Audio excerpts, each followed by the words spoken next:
బాపట్ల జిల్లా అద్దంకి ప్రాంతంలో ఇద్దరు ఎస్ఐలు ప్రయాణిస్తున్న కారు ఆటోను ఢీకొన్న ఘటనలో కారులో 3 కిలోల గంజాయి బయటపడిన విషయం వెలుగులోకి వచ్చింది.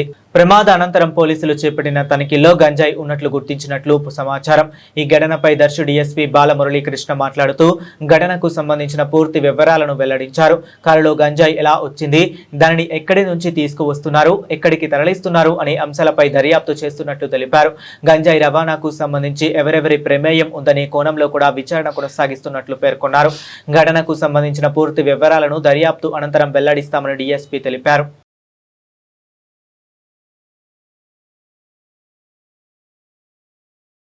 నమస్కారం, నేను దర్శి డీఎస్పీ. ఏం జరిగిందంటే సాయంత్రం 4 గంటలకి మా సంతమాగూరు ఎస్ఐ గారు, బెల్లగూరు ఎస్ఐ గారు వస్తూ ఉన్నారండి. సుమారు 5 గంటలకి ధర్మవరం దాటారు. ధర్మవరం దాటిన తర్వాత వచ్చిందంటే ఒక వ్యక్తి రోడ్డు పక్కన 2 వీలర్ పెట్టుకొని ఉన్నాడు. 2 వీలర్ పెట్టుకొని పోలీసు మామూలు ప్రైవేట్ వెహికల్ ఉన్నారు కదా, వీళ్ళు చూసి గబక్కన ఏంటంటే ఏదో మోటార్ వేసేసి 2 వీలర్స్కి వెళ్ళిపోయారు. 2 వీలర్స్కి వెళ్ళిపోతే ఏం జరిగిందంటే ఆ తర్వాత ఏంటో వీళ్ళు ఎందుకు వెళ్ళిపోయాడని చెప్పి వచ్చేసి వీళ్ళు కారు దిగి ఆ మోటార్ చూస్తే ఆ మోటార్ వచ్చి కొంత గంజా పోతుంది. సుమారు ఎంత తూకం లేదు, 2 కేజీలు అని చెప్తున్నారు. అదేవిధంగా వచ్చింది ఒక ఫుల్ బాటిల్ ఒక ఇది ఉంది. ఈ 2 ఉన్నాయి. ఈ రెండింటిని కారులో వేసుకొని వీళ్ళు అదనపదన ముందు పైకి చేయడం ఏం చేశారు.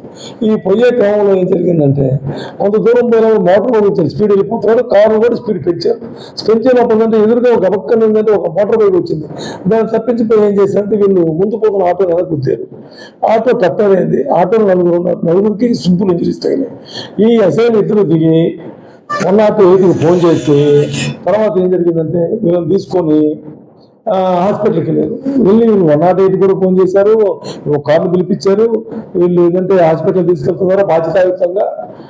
పోలీసు కాబట్టి యాక్సిడెంట్ జరిగిన వెంటనే ఏం చేయాలో తెలుసుకోవటం వల్ల ప్రాణాలు ముఖ్యం కాబట్టి కారు మీద వదిలేసేసి వీళ్ళు వెళ్ళిపోయారు. వీళ్ళు హాస్పిటల్కి తీసుకెళ్ళి హాస్పిటల్ అడ్మిట్ చేశారు. ఆ తర్వాత ఆవిడకి బాగలేదంటే, ఎక్కువగా స్వెల్లింగ్ ఉందంటే, ఆవిడ వచ్చిందంటే ఒంగోలు కూడా రెఫర్ చేశారు. ఈ క్రమం జరిగింది. దీంట్లో వచ్చిందంటే పోలీసు వాళ్ళు తప్పు ఉందా లేదా పక్కన పెడితే వాళ్ళు మాత్రం మంచి పని చేశారు. గంజా వ్యక్తిని పట్టుకోవాలి అనే ఉద్దేశంతో ఏంటంటే ఆతృతలో ఏంటంటే ముందు పోయి ఆటో కుదరడం జరిగింది. దీంట్లో వచ్చి గంజా ఉంది. అదేవిధంగా వచ్చేదంటే ముందు పాటలు కూడా వదిలేసిపోయాడు. ఆ పారిపోయిన అబ్బాయి ఎవరు, ఏమైందని చెప్పి అర్థంగా కేసు కట్టించి దీన్ని సమగ్రంగా దర్యాప్తు చేస్తామండి. ఇందులో ఎక్కడ కూడా పోలీసుల పాత్ర అయితే ఎలాంటి నిస్సందేహంగా చెప్తున్నాను. పోలీసు వాళ్ళు ఏంటంటే చాలా గట్టిగా చేశారు. పొరపాటు ఏంటంటే ఆటో కుదుర్చడం పొరపాటే. ఎందువల్లంటే ఆఫీసులో చేసి పట్టుకుందామన్నటువంటి దాంట్లో ఉంది. కానీ ఉద్దేశం ఈ విధంగా స్పీడ్ కంట్రోల్ తగలరు. థ్యాంక్ యూ అండి. దీన్ని దర్యాప్తు చేసి నిజంగా చేస్తామండి. Thank you.